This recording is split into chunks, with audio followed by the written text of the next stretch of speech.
Hi everyone. അപ്പോൾ ഇന്ന് നമുക്ക് നല്ല സുടാ ഉഴുന്നുവട ചുട്ടെടുത്താലോ.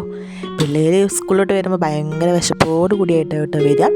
എന്ത് തിന്നാലും അവരുടെ വിശപ്പ് മാറില്ല. അങ്ങനെ ആകെ ഒരു വെപ്രാളത്തിലായിരിക്കും വരിക. പണ്ട് നമ്മളിങ്ങനെയൊക്കെ തന്നെ ആയിരുന്നല്ലോ.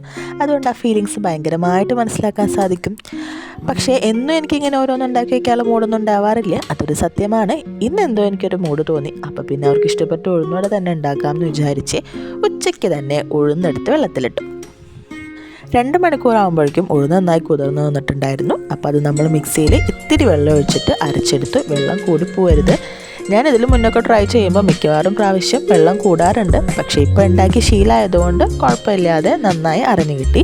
പിന്നെ അതിലേക്ക് നമ്മൾ ചുവന്നുള്ളി ചെറുതായി അരിഞ്ഞത്, പച്ചമുളക് നന്നായി ചെറുതായി അരിഞ്ഞത്, കുരുമുളക്, ഇഞ്ചി ചെറിയൊരു കഷ്ണം നല്ല ചെറുതായി അരിഞ്ഞത് നന്നായിട്ട് മിക്സ് ചെയ്ത് കൊടുക്കുക. ഇത്തിരി ഉപ്പ് ഇട്ടു. അതുപോലെ തന്നെ മാവൊന്ന് നന്നായി പൊന്തി വരാൻ വേണ്ടിയിട്ട് കുറച്ച് അപ്പസോഡ കൂടെ ഞാനിട്ടു. അപ്പസോഡ ശരിക്കും ഇടുമെന്നൊന്നും എനിക്കറിയില്ല കേട്ടോ. ഞാനൊന്ന് നല്ല സോഫ്റ്റായിട്ട് വരാൻ വേണ്ടിയിട്ട് ഇത്തിരി അപ്പസോഡ കൂടെ ഇട്ടു. ഇതെല്ലാം കൂടെ ഇട്ടിട്ട് നന്നായി മിക്സ് ചെയ്ത് വെച്ചിട്ട് വീണ്ടും കുറച്ച് നേരം കൂടെ റെസ്റ്റ് ചെയ്യാനായിട്ട് വെച്ചു.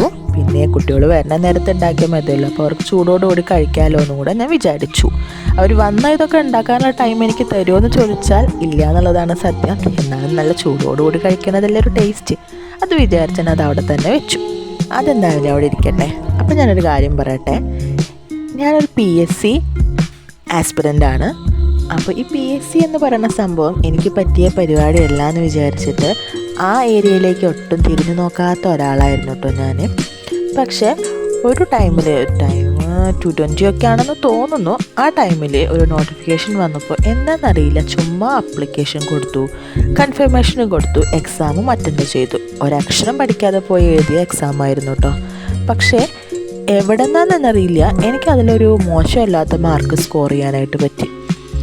അതോടുകൂടി എനിക്ക് ഭയങ്കര മോട്ടിവേഷനായിട്ടോ. കാരണം ഒന്നും പഠിക്കാതെ പോയി എഴുതി എനിക്ക് കുഴപ്പമില്ലാത്തൊരു മാർക്ക് സ്കോർ ചെയ്യാൻ പറ്റിയിട്ടുണ്ടെങ്കിൽ നന്നായി ഞാൻ എഫേർട്ട് ഇട്ട് പഠിച്ചാൽ എനിക്കൊരു നല്ല മാർക്ക് കിട്ടുമല്ലോ, റാങ്ക് ലിസ്റ്റിൽ കയറി പറ്റാൻ പറ്റുമല്ലോ എന്നുള്ളൊരു തോന്നൽ എനിക്ക് വന്നു.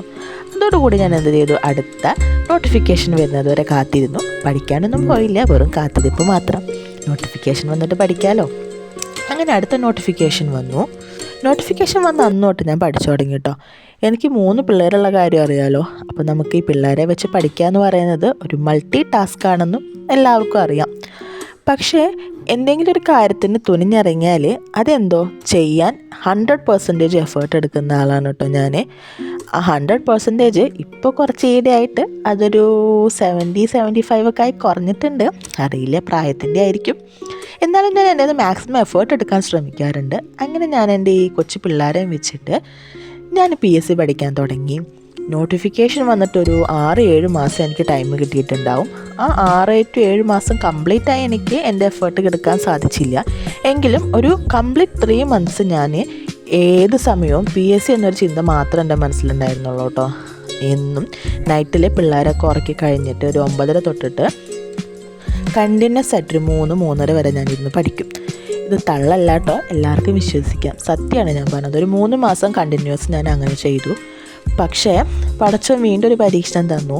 അത് കഴിഞ്ഞ് ബാക്കി 3 മാസം കൂടെ എക്സാമിനുണ്ടായിരുന്നു. ആ 3 മാസം എനിക്ക് ബുക്ക് തൊടാൻ പറ്റിയില്ല. കാരണം ഫാമിലിയിലൊരു ഹോസ്പിറ്റൽ കേസ് വന്നു. എനിക്ക് പഠിക്കാൻ പറ്റാത്ത അവസ്ഥയായി. എനിക്ക് ബുക്ക് തൊടാൻ പോലും പറ്റിയില്ല.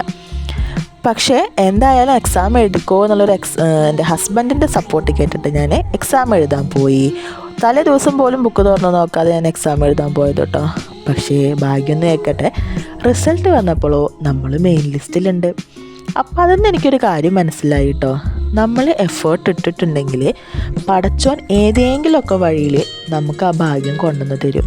എനിക്ക് ജോലി കിട്ടിയിട്ടില്ല, പക്ഷേ മെയിൻ ലിസ്റ്റിൽ കയറി ഇൻ്റർവ്യൂ അറ്റൻഡ് ചെയ്തു, ഷോർട്ട് ലിസ്റ്റിൽ വന്നു. ഇതെല്ലാം എൻ്റെ ആ ഒരു കുറച്ച് നാളത്തെ കഠിന പ്രയത്നത്തിൻ്റെ ഫലമായിട്ടാണെന്നാണ് ഞാൻ വിശ്വസിക്കുന്നത്. അപ്പോൾ നമുക്ക് എന്തെങ്കിലുമൊക്കെ എഫേർട്ട് നമ്മൾ ഏതൊരു കാര്യത്തിലും നമ്മൾ ഇട്ടിട്ടുണ്ടെങ്കിൽ അതിൻ്റെ റിസൾട്ട് പടച്ചോൻ നമുക്ക് എന്തെങ്കിലും തരും. അതൊരിക്കലും തരാതിരിക്കില്ല എന്ന് എനിക്ക് എൻ്റെ കാര്യത്തിൽ ഉറപ്പായിട്ടുണ്ട് കേട്ടോ. അപ്പോൾ ഈ ഒരു കാര്യം ഞാനൊരു മോട്ടിവേഷനായിട്ട് എടുത്തിട്ട് still I M continue my PSC journey ഞാൻ ഇപ്പോഴും കണ്ടിന്യൂ ചെയ്തുകൊണ്ട്